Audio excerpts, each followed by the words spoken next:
It looked like a little fairy something. It's going to absorb all the Dhamma.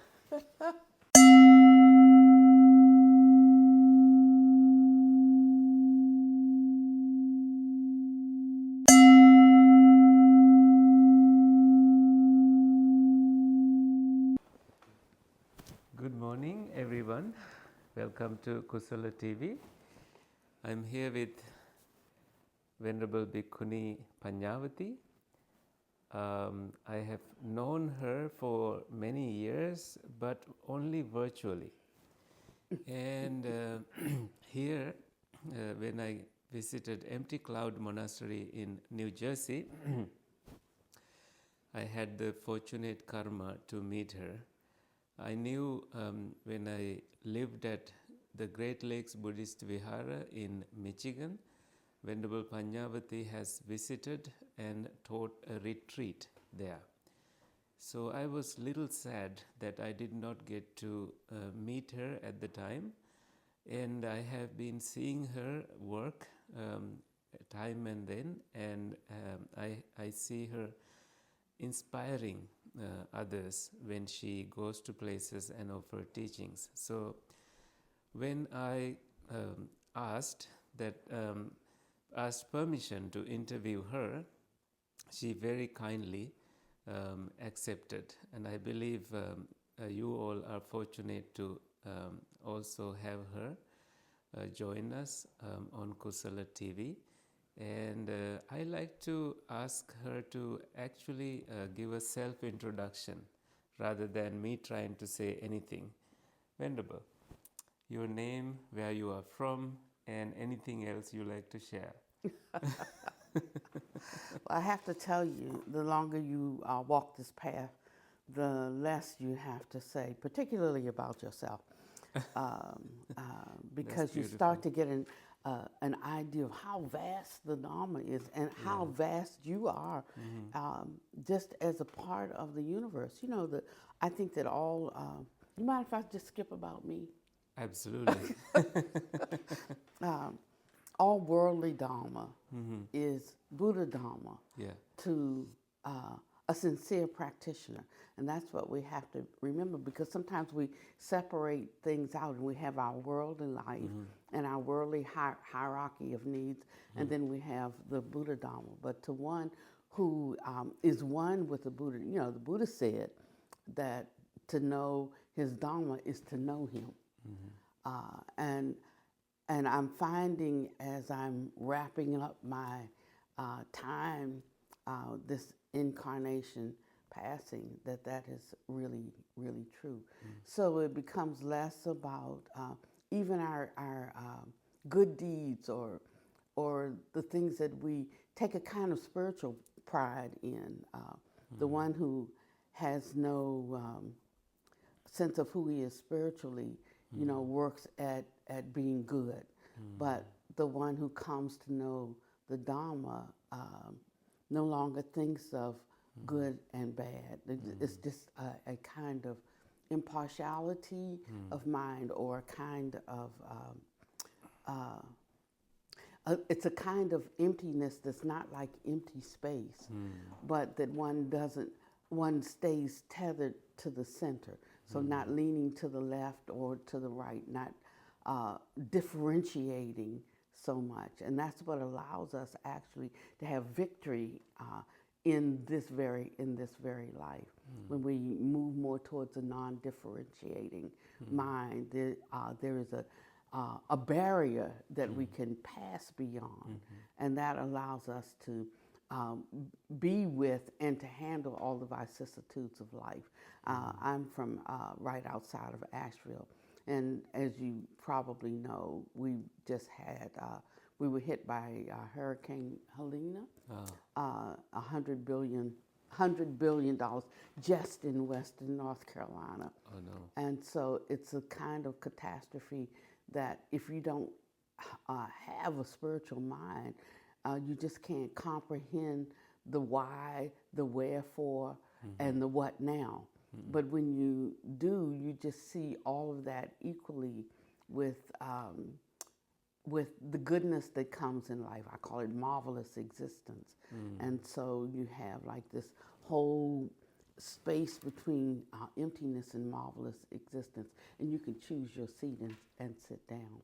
So that's what I want to say today, to encourage you that there is a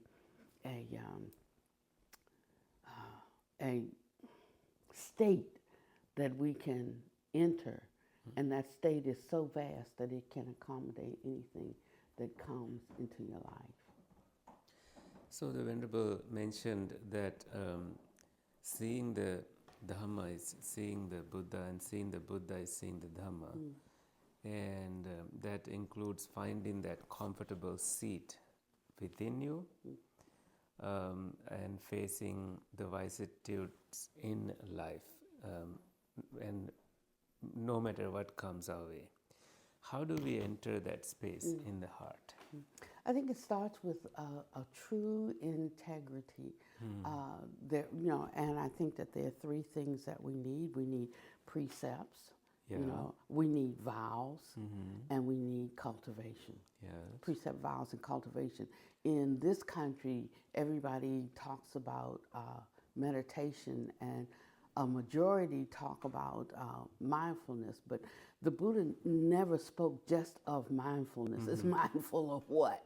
And if we're mindful of the things that concern us in this world, then our highest prize will be whatever's available in this world. But when we embark upon, have the good fortune to embark upon, to hear about, to enter the Dharma stream, then there is a shift in our lens. So I used to wear glasses, and without them I could only see so far. With them I could see further. But then I got cataract surgery and whatever the other one is when you're old. I got both of them at the same time. And now I can see far, because I had a peripheral issue and a distance issue. But now I can see far and I can see wide. Can you also see near? Yes. Okay. I could always see near. That's a medical marvel. Yeah, but now I can see far and I can see wide. Of course, I can see near. And so the Dhamma, entering the Dhamma stream is like that. So if I could only see to the end of this room, I might think that that's the end of what there is to see. It's like the frog and the fish in the pond. And one day the frog said, "See you later. I'm going to hop around land for a while." And the fish says, "What's land?" So it's not so much that we can express in words. There's an insufficiency in language prajna, but he said it can be experienced. That's why he said, "Ehipassiko, come see for yourself." And the most we can do, and the best we can do, is to model our realization in a way that people can take confidence in it, that they too can live this kind of way. So being able to handle the vicissitudes of life, after a while becomes nothing to handle. It's just life, and being assured of cause and condition, we can accept. We can allow whatever comes into our life, and if we can do something better, we do better. If we can't, we just accept that is how it is, and there is a reason for it. I don't have to know the reason. I don't have to see the reason, but it is the anchor, this law of causality in the Saha world. The best thing to do is get out. Wow, I think you packed a lot, the cause and effect, and also kind of letting go of both good and bad, and kind of centering yourself in what you are capable of doing, and understanding mindfulness as well, that it is over-marketed, and that facing vicissitudes in life involves your balance, your harmonious existence right here, right now, no matter what comes your way. And with that, I think I may ask another maybe last question. Okay. that is about the three things you mentioned, our virtues, and you mentioned also, I think you mentioned precepts, vows, and cultivation. And does it take too long to cultivate it? Like, if somebody wants to go beyond mindfulness, what will be their steps? So cultivation is continually examining your thoughts, your speech, and your action.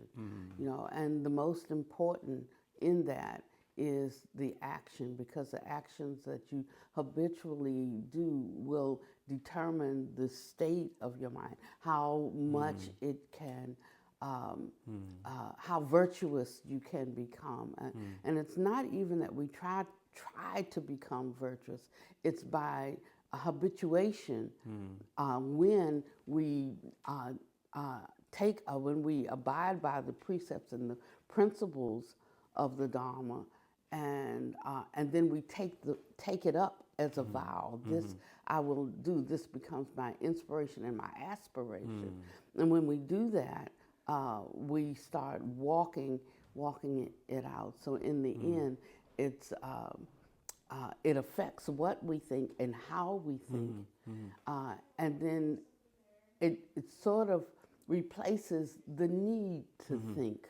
Once the mind gets wrapped up in it, like you're pretty much sunk. You can't fix the problem with the same mind that created it. So we actually need something else, and encountering prajna and is what that something else is, and it opens up for us.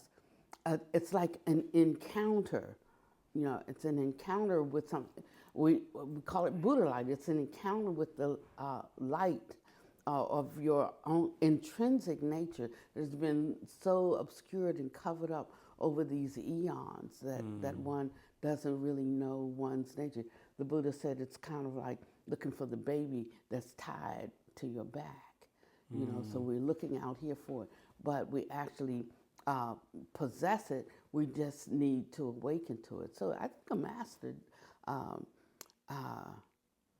just simply points you to where it is. It's so amazing that the way you mentioned that you can't fix the same problem with the mind, that created it. And what can fix that problem is the prajna, which is your name. Yes, it Paññāvatī, is. the one who is endowed with wisdom.